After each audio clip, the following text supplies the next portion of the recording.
ছাত্রছাত্রীরা, আশা করি তোমরা সকলেই খুব ভালো আছো, সুস্থ আছো।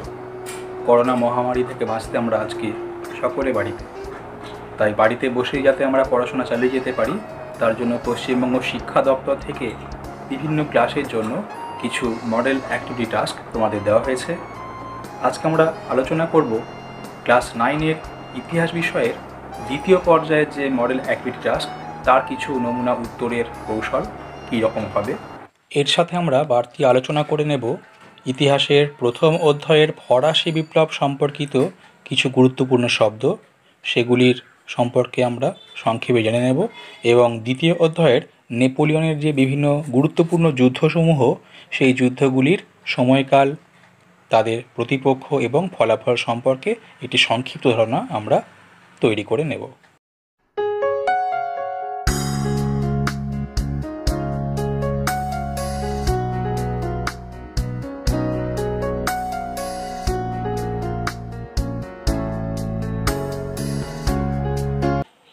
এরপরে আমরা আসবো উত্তরের আলোচনায়।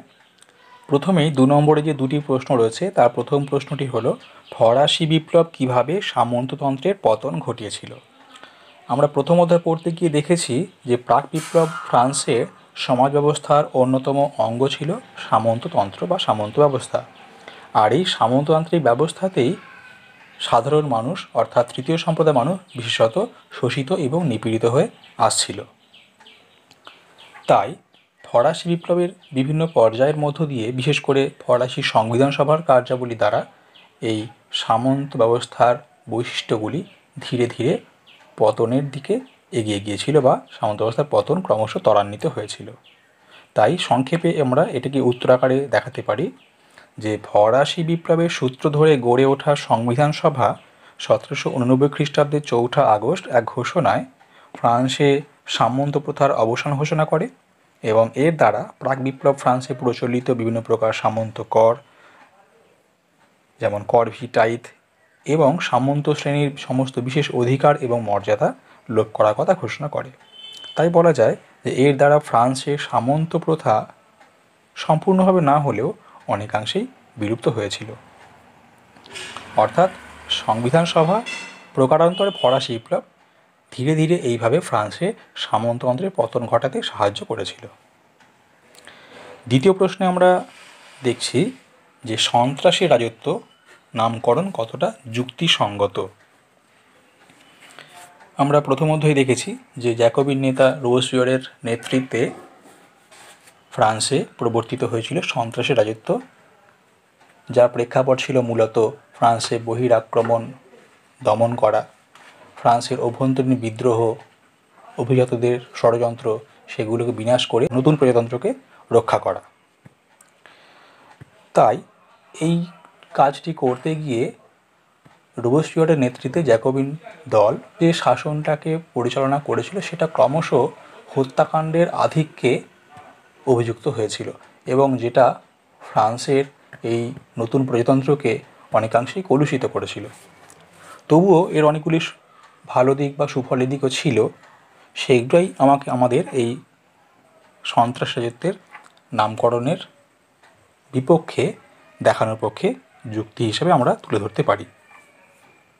তাই এখানে দেখানো যেতে পারে উত্তরটা যে প্রায় 13 মাস যাবৎ ফ্রান্সে চালু থাকা সন্ত্রাসের শাসনকালে বহু মানুষের জীবনহানি হলেও, অর্থাৎ স্বীকার করা হচ্ছে যে সন্ত্রাস রাজত্বের হত্যাকাণ্ড ঘটেছিল, তবে এর ভালো দিক কী ছিল হলেও এর দ্বারা 1. অভ্যন্তরীণ বিদ্রোহ, অরাজকতা ও বিদেশি আক্রমণ থেকে ফ্রান্স রক্ষা পায়। 2. দেশে কালোবাজারির দমন হয়। 3. নিত্য প্রয়োজনীয় দ্রব্যের সর্বোচ্চ মূল্য ও মজুরির সর্বনিম্ন হার নির্ধারিত হয়। 4. রুটির জন্য রেশন কার্ড প্রবর্তিত হয়। 5. অবৈতনিক ও সর্বজনীন শিক্ষা প্রবর্তিত হয়। 6. দেশত্যাগী অভিজাতদের জমি ভূমিহীন কৃষকদের মধ্যে বণ্টিত হয়। অর্থাৎ কিছু ভালো কাজ আমরা দেখি সন্ত্রাসী রাজত্বের আমলেও। তাই এই সকল দিক লক্ষ্য করে জ্যাকোবিনদের এই শাসনকে সন্ত্রাসী শাসন আখ্যা না দিয়ে একটি আপৎকালীন স্বৈরতন্ত্র বলাই অধিক যুক্তিসঙ্গত। এইভাবে আমরা উত্তরটাকে উপসংহারে আসতে পারি। তবে এখানে যে পয়েন্ট দেখানো হয়েছে মোট 6টি, এইটি মূলত প্রশ্নটা হলো 2 নম্বরের জন্য, তাই 2 নম্বরের প্রশ্নের জন্য আমরা দুটো বা ম্যাক্সিমাম 3টে পয়েন্টকে আমরা দেখাতে পারি এর সপক্ষে। অনুরূপ কোশ্চেন আরেকটি আমরা দেখতে পারি, হতে পারে যে সন্ত্রাসী রাজত্বের সুফল বা সাফল্যগুলি কী ছিল, যদি কখনো প্রশ্ন থাকে তাহলেও কিন্তু আমরা এই পয়েন্টগুলির মধ্যে কয়েকটি পয়েন্ট তুলে ধরতে পারি। এরপরে আমরা আসবো 3 প্রশ্নের আলোচনায়। নিচের ব্যক্তি বা বিষয় সম্পর্কে একটি করে বাক্য লেখো। এখানে প্রথম অধ্যায়ে ফরাসি বিপ্লব সম্পর্কে জানতে গেলে আমাদের কয়েকটি শব্দ বা বিষয়কে ভালো করে বুঝে নিতে হয়। সেই কয়েকটি বিষয় বা শব্দ সম্পর্কে এখানে 4টি প্রশ্ন দেওয়া হয়েছে। তবে আমরা এই 4টি শব্দ ছাড়াও মোট আরও গুরুত্বপূর্ণ টোটাল 16টি শব্দকে আমরা একটা তালিকা আকারে তৈরি করেছি। আমরা এগুলোকে আগে বুঝে নেব। তার মধ্যে 4টি শব্দকে আমাদের এই অ্যাক্টিভিটি টাস্কের মধ্যে লিখতে হবে। তার মধ্যে দেখো প্রথমেই রয়েছে অসিয়ারিজম বা পূর্বতন সমাজ। অসিয়ারিজম কি না, একটি করে বাক্যে আমাদের জানতে হচ্ছে। সংক্ষেপে, প্রাক বিপ্লব ফ্রান্সে প্রচলিত সামাজিক, অর্থনৈতিক ও রাজনৈতিক অবস্থাকে বলা হতো এক কথায় অসিয়ারিজম বা পূর্বতন সমাজ। 2 নম্বর, লেত্রে দ্য ক্যাসে। লেত্রে দ্য ক্যাসে ছিল প্রাক বিপ্লব ফ্রান্সে প্রচলিত এক ধরনের গ্রেপ্তারি পরোয়ানা, যার দ্বারা যে কোনো ফরাসি নাগরিককে বিনা বিচারে আটক করা যেত। 3 নম্বর, লেত্রে দ্য গ্রেস। প্রাক বিপ্লব ফ্রান্সে প্রচলিত এক ধরনের পরোয়ানা, যার দ্বারা যে কোনো অভিযুক্তকে মুক্তি দেওয়া যেত, অর্থাৎ লেত্রে দ্য ক্যাসের ঠিক বিপরীত। মানে এর দ্বারা ফরাসি অভিজাতরা যে কোনো অপরাধী ব্যক্তিকে মুক্ত করতে পারত নিজেদের সুবিধার্থে। 4 নম্বর, টাইথ। টাইথ ছিল প্রাক বিপ্লব ফ্রান্সে প্রচলিত তথা ইউরোপে প্রচলিত এক ধরনের ধর্মকর। এই কর হিসাবে উৎপন্ন ফসলের 1/10 প্রজাদের চার্চকে দিতে হতো। 5 নম্বর, গ্যাবেলা। গ্যাবেলা ছিল ফ্রান্সে প্রচলিত এক প্রকার লবণ কর। 6 নম্বর, ক্যাপিটেশন বা কপিতাসিও। এটি ছিল উৎপাদন ভিত্তিক আয়কর। 7 নম্বর, ভিংটিয়েমে বা ভ্যান্তিয়াম। বিভিন্ন বইতে বিভিন্ন রকম শব্দ উল্লেখ থাকে। এটি ছিল ফ্রান্সে প্রচলিত সম্পত্তি কর। 8 নম্বর, করভি। করভি ছিল প্রাক বিপ্লব ফ্রান্সে প্রচলিত বেকার শ্রমদানের প্রথা, অর্থাৎ বিনা পারিশ্রমিকে বিনা বেতনে জমিদার বা সামন্তবাবুর বাড়িতে পরিশ্রম দিয়ে আসতে হতো সাধারণ মানুষদের। 9 নম্বর, থার্ড এস্টেট বা তৃতীয় সম্প্রদায়। এটা খুব সংজ্ঞা পড়ে। থার্ড এস্টেট বা তৃতীয় সম্প্রদায় কী বা কারা না, প্রাক বিপ্লব ফ্রান্সে যাজক অর্থাৎ প্রথম সম্প্রদায় এবং অভিজাত অর্থাৎ দ্বিতীয় সম্প্রদায়, এই দুই সম্প্রদায়ের বাইরে অবস্থানকারী কৃষক, শ্রমিক, ব্যবসায়ী, বুর্জোয়া, সাকুলেত সহ সকল প্রকার সাধারণ মানুষেরাই এই তৃতীয় সম্প্রদায় বা থার্ড এস্টেটের অন্তর্গত ছিলেন। 10 নম্বর, বুর্জোয়া। খুব একটি জনপ্রিয় শব্দ। প্রাক বিপ্লব ফ্রান্সে তৃতীয় সম্প্রদায়ের অন্তর্গত কিন্তু বিদ্যা, বুদ্ধি এবং অর্থ বলে অভিজাতদের সমকক্ষ ছিল এক ধরনের মানুষ। এরাই ছিলেন তৃতীয় সম্প্রদায়ের মধ্যে সবথেকে প্রভাবশালী এবং নেতৃস্বরূপ। আসলে এই বুর্জোয়ারাই তৃতীয় সম্প্রদায়ের অন্তর্গত হলেও তাদের থেকে এর আগে দেখলাম বিদ্যা, বুদ্ধি, অর্থে বলে সব থেকে সবারই ওপরে, কিন্তু অভিজাতদের মতো এদের যে বংশ পরিচয় বা উচ্চ বংশজাত না হওয়ার কারণে এরা তৃতীয় সম্প্রদায় অন্তর্ভুক্ত ছিলেন। ফলে এদের ক্ষোভটি ছিল অভিজাতদের বিরুদ্ধে বা উচ্চ সমাজের বিরুদ্ধে অনেক বেশি। তাই এরাই ফরাসি বিপ্লবের মূলত নেতৃত্বের স্থানে বা অগ্রণী স্থানে এরা অবস্থিত ছিলেন। 11 নম্বর শব্দ, সাকুলেত। এটি তোমাদের অ্যাক্টিভিটি টাস্কের মধ্যে লিখতে হবে। সাকুলেত কারা না, প্রাক বিপ্লব ফ্রান্সের তৃতীয় সম্প্রদায়ের অন্তর্গত চাল চুলোহীন ভবঘুরে শ্রেণীর মানুষ, যেমন দিনমজুর, পত্রবাহক, মুটে, জলের ভিস্তি মানে জলের বাহক, বাগানের মালি প্রমুখ।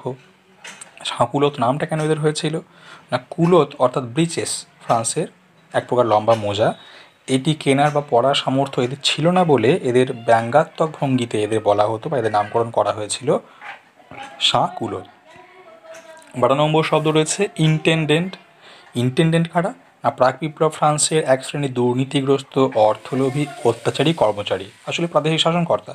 এরা এতটাই অর্থলোভী ছিলেন যে সাধারণ প্রজা এদেরকে অর্থলোলুপ নেকড়ে বলে অভিহিত করতেন।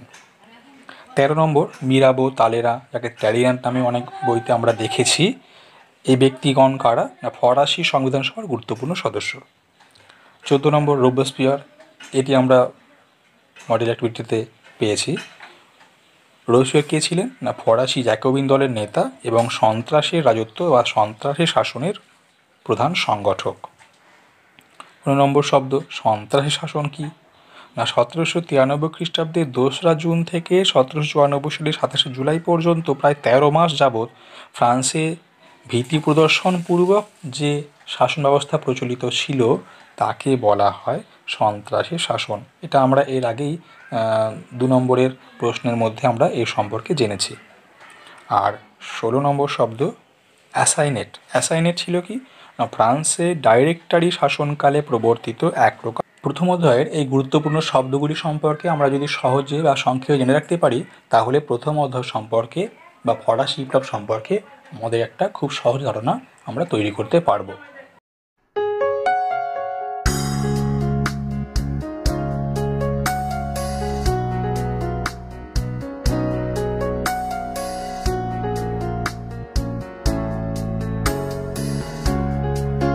এরপরে আমরা আসবো 4 নম্বরের বা শেষ প্রশ্নের আলোচনায়। এখানে নেপোলিয়নের 3টি যুদ্ধের নাম দেওয়া রয়েছে এবং সেগুলির বিবদমান পক্ষ, সময়কাল এবং ফলাফল লিখে একটি ছক আমাদের পূরণ করতে হবে। তবে এই 3টি যুদ্ধের সম্পর্কে না জেনে আমরা একেবারে নেপোলিয়নের গুরুত্বপূর্ণ প্রায় 14টি যুদ্ধ সম্পর্কে আমরা জেনে নেব। যদিও এই 14টির বাইরেও অনেকগুলি যুদ্ধ ছিল, আমরা প্রধান 14টি যুদ্ধ সম্পর্কে আমরা আজকে একটা ছকের আকারে আলোচনা করে নেব। যেমন প্রথম যুদ্ধ আমরা দেখছি 1 নম্বরে পিরামিডের যুদ্ধ। এর বিবদমান পক্ষ ছিল ফ্রান্স এবং ইংল্যান্ড। আচ্ছা, প্রত্যেকটা বিবদমান পক্ষই কিন্তু আমরা ফ্রান্সের সঙ্গে এবং বিরোধী রাষ্ট্রগুলির, তাই এর বিরোধী পক্ষ ছিলেন ফ্রান্সের ইংল্যান্ড। এর সময়কাল 1798 খ্রিস্টাব্দ। এই যুদ্ধের ফল কী হয়েছিল? এতে ইংল্যান্ড পরাজিত হয়েছিল। দ্বিতীয় যুদ্ধ নীল নদের যুদ্ধ। নীল নদের যুদ্ধের প্রতিপক্ষ ছিল ইংল্যান্ড। এই যুদ্ধ 1798 সাল। তবে এই যুদ্ধে পরাজয় হয়েছিল নেপোলিয়ন তথা ফ্রান্সের। 3 নম্বর মারেঙ্গো যুদ্ধ। এতে নেপোলিয়নের বিরোধী পক্ষ বা প্রতিপক্ষ ছিল অস্ট্রিয়া। এটি হয়েছিল 1800 খ্রিস্টাব্দে। এর ফলাফল হয়েছিল অস্ট্রিয়া পরাজয় এবং লুনভিলের সন্ধি স্বাক্ষর। 4 নম্বর উলম এর যুদ্ধ। এতে প্রতিপক্ষ ছিল ফ্রান্সের অস্ট্রিয়া। এর সময়কাল 1805 খ্রিস্টাব্দ। এতে অস্ট্রিয়া পরাজিত হয়। 5 নম্বরে আছে ট্রাফালগরের যুদ্ধ। এই ট্রাফালগরের যুদ্ধ আমাদের অ্যাক্টিভিটি টাস্কের মধ্যে রয়েছে।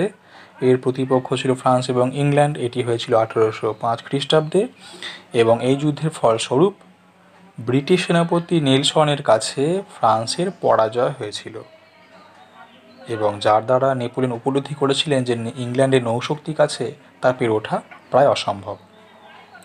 6 নম্বর অস্ট্রালিজের যুদ্ধ। এর প্রতিপক্ষ ছিল ফ্রান্সের অস্ট্রিয়া এবং রাশিয়া। এটি হয়েছিল 1805 খ্রিস্টাব্দে। এতে ফ্রান্স জয়লাভ করে এবং প্রেসবার্গের সন্ধি স্বাক্ষরিত হয়। 7 নম্বরে আছে জেনা ও অস্টেরের যুদ্ধ। এতে ফ্রান্সের প্রতিপক্ষ ছিল প্রাশিয়া। 1806 সালে এটি সংঘটিত হয় এবং এতে প্রাশিয়া পরাজিত হয় এবং স্কনব্রনের সন্ধি স্বাক্ষরিত হয়। 8 নম্বরে আছে গুরুত্বপূর্ণ যুদ্ধ ফ্রিডল্যান্ডের যুদ্ধ। এই যুদ্ধে ফ্রান্সের প্রতিপক্ষ ছিল রাশিয়া। এটি হয়েছিল 1807 খ্রিস্টাব্দে। এতে রাশিয়া পরাজিত হয় এবং টিলজিটের সন্ধি 1807 সালে স্বাক্ষর করতে বাধ্য হয়। 9 নম্বরে রয়েছে পেনিনসুলার যুদ্ধ বা উপদ্বীপের যুদ্ধ। এই যুদ্ধ হয়েছিল ফ্রান্সের বিরুদ্ধে স্পেন, পর্তুগাল ও ব্রিটিশ বাহিনীর সম্মিলিত জোটের সাথে। এটি হয়েছিল 1808 থেকে 1814 খ্রিস্টাব্দের মধ্যে। তবে একটু খেয়াল রাখতে হবে, এই পেনিনসুলার যুদ্ধ অনেকগুলি যুদ্ধের সমন্বয়। যেমন এর নিচে আছে দেখো, ট্রোরেস ভেডরাসের যুদ্ধ স্পেনের বিরুদ্ধে 1809 সালে। স্যালামাঙ্কার যুদ্ধ ব্রিটিশ ও পর্তুগিজ বাহিনীর মিলিত জোটের সাথে 1812 খ্রিস্টাব্দে। এতে পরাজিত হয় ফ্রান্স। এবং ভিটোরিয়ার যুদ্ধ ইংল্যান্ডের বিরুদ্ধে 1813 খ্রিস্টাব্দে। ফ্রান্সের এতেও পরাজয় হয়। তাই সামগ্রিক যুদ্ধের সমন্বয় ছিল, এই যুদ্ধগুলির সমন্বয় ছিল পেনিনসুলার যুদ্ধ ও উপদ্বীপের যুদ্ধ। এই যুদ্ধ নেপোলিয়নের কাছে যথেষ্ট গুরুত্বপূর্ণ এবং এতে ফ্রান্স তথা নেপোলিয়নের উল্লেখযোগ্য পরাজয় ঘটে এবং যাকে নেপোলিয়ন তার স্পেনীয় ক্ষত বলে উল্লেখিত করেছেন, কারণ এই যুদ্ধের পরাজয়টাই বিভিন্ন ইউরোপীয় রাষ্ট্রগুলিকে উৎসাহিত করেছিল নেপোলিয়নের বিরুদ্ধে লড়াইতে এগিয়ে যেতে। এরপর 10 নম্বরে আছে ওয়াগ্রামের যুদ্ধ। এটি হয়েছিল অস্ট্রিয়ার বিরুদ্ধে 1809 খ্রিস্টাব্দে। এতে অস্ট্রিয়া পরাজিত হয়। তারপর রয়েছে 11 নম্বর বোরোডিনো যুদ্ধ। এটি রাশিয়ার সাথে হয়েছিল 1812 খ্রিস্টাব্দে। এতে রাশিয়া পরাজিত হয়। এরপরে 12 নম্বর যুদ্ধ ড্রেসডেনের যুদ্ধ। এটিও হয়েছিল অস্ট্রিয়ার বিরুদ্ধে 1813 খ্রিস্টাব্দে। এতেও অস্ট্রিয়া পরাজিত হয়। 13 নম্বর গুরুত্বপূর্ণ যুদ্ধ লিপজিগের যুদ্ধ বা জাতিসমূহের যুদ্ধ। ফ্রান্স এবং ইউরোপের 13টি রাষ্ট্রের শক্তিজোট তথা চতুর্থ শক্তিজোটের সাথে এই যুদ্ধ সংঘটিত হয়। এর সময়কাল ছিল 1813 খ্রিস্টাব্দ।